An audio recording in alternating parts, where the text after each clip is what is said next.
Welcome to today's Explainer, where we're looking at a figure whose influence on global football is, well, it's almost beyond measure. We are talking about Franz Beckenbauer, der Kaiser, the Emperor. This is a man who didn't just play the game, he completely conquered every single facet of it. He fundamentally rewrote the rules on how football is played, how it's managed, and even how it's perceived globally. So let's dive right into this incredible legacy. If you want to understand Beckenbauer's impact, just look at the sheer weight of this famous quote from English forward Gary Lineker. He said this after a really heartbreaking loss to West Germany back in 1990, and it perfectly captures that aura of sheer, inevitable dominance that Beckenbauer brought to the pitch. Seriously, when Beckenbauer was involved, winning kind of felt like a guaranteed outcome. But how exactly did he build that aura? Well, here's our roadmap for today's Explainer. First, redefining the defender. Then, mastering the world stage. Third, America and the cosmos. Fourth, the Kaiser's foundation. And finally, an immortal legacy. Starting off with Section 1, redefining the defender. Let's go all the way back to his early professional days in 1963. Picture this, an 18-year-old Beckenbauer makes his debut for Bayern Munich, a club he'd very soon help transform into an absolute European superpower. And the real crux of his genius here revolves around a position called the libero. You see, before Beckenbauer came along, the sweeper was a purely reactive role. You basically just stayed behind the defensive line and swept up danger. But Beckenbauer? He wasn't satisfied with just stopping plays. Backed by his coach, Chick Kajwarski, who actually once joked, "If I have this Beckenbauer, I have tactics," Beckenbauer practically invented the modern libero role. He would step out of the defense, carry the ball forward, and act as a playmaker right from the back. So think about the contrast in this tactical shift. A traditional defender is reactive, right? They mostly just clear the ball away. But Beckenbauer's libero was entirely proactive. He used this incredible vision and elegance to just bypass the opposition's press.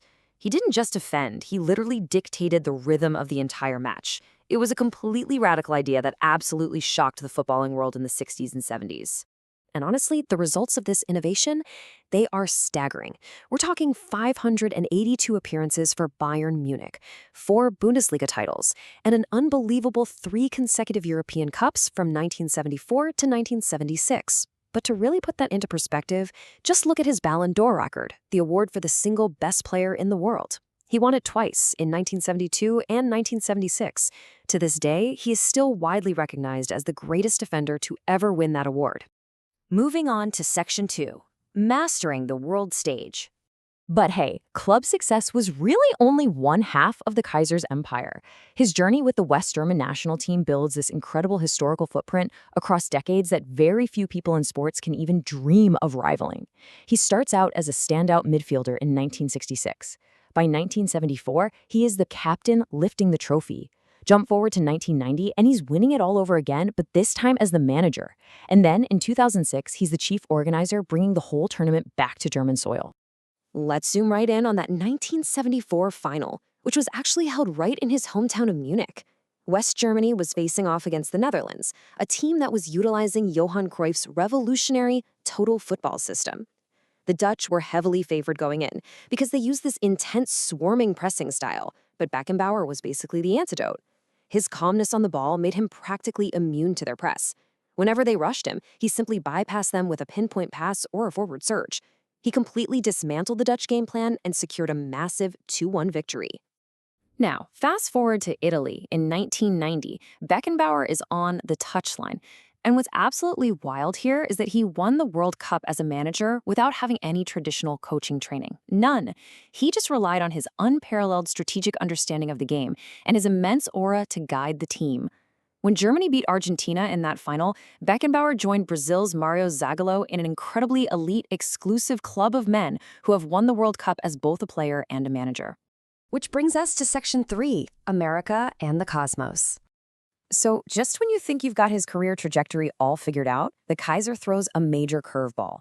You have to ask, why on earth would he leave Europe at the absolute peak of his career to go to America in 1977?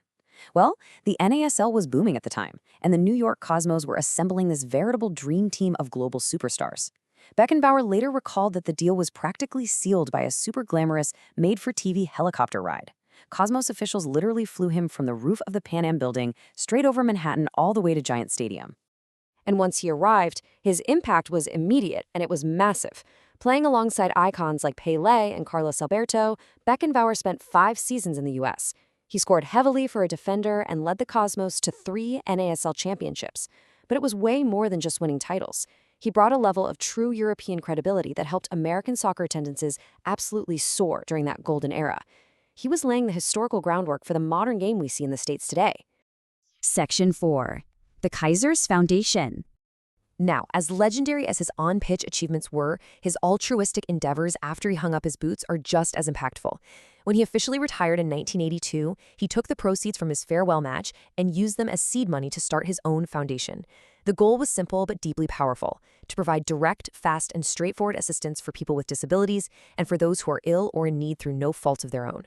Over the decades, this work has been sustained by high-profile charity golf tournaments like the Kaiser Cup and Legends matches. It's just quietly changing lives in the background of his very public life. Finally, Section 5, An Immortal Legacy. Looking at the totality of his impact in his later years, Beckenbauer spearheaded the highly successful bid to host the 2006 World Cup in Germany, an event that is still remembered warmly as a summer fairy tale. However, it is important to objectively note that this period later included investigations into fraud and money laundering regarding exactly how that bid was secured. Ultimately, the case was closed in 2020 without a verdict because the statute of limitations had expired. Despite those controversies, this quote from his former Bayern and national teammate Paul Breitner really tells you everything you need to know about how the German public viewed him. Breitner noted that Beckenbauer broke the mold of the typical disciplined German, but he was forgiven for his missteps because people fundamentally believed he had a good heart and was always ready to help. He wasn't just a sports figure to them, he was honestly seen as the nation's lucky charm. And that brings us to the ultimate tributes paid to him following his peaceful passing in early 2024 at the age of 78. Take the number 5, for instance, his iconic jersey number. It has been permanently reserved. It will literally never be worn by another player at Bayern Munich again. You really get a sense of the sheer scale of his loss when you look at his memorial service. 30,000 fans, friends, and dignitaries gathered to say goodbye. And fittingly, that service took place at the Allianz Arena, whose address the city of Munich has officially renamed to Franz Beckenbauer Platz 5. The mayor called it the highest honor the city can possibly bestow posthumously. Which leaves us with this final, really provocative thought to consider. This is a man who invented a tactical position, won the biggest trophies as a captain, won them all over again as a manager without formal training, helped catalyze soccer in America, and became an alternative majesty for a modern nation. So I have to ask you, will we ever see a single figure completely dominate a sport as a player, manager, and cultural icon, quite like Dirk Kaiser, ever again? Think about that and keep learning.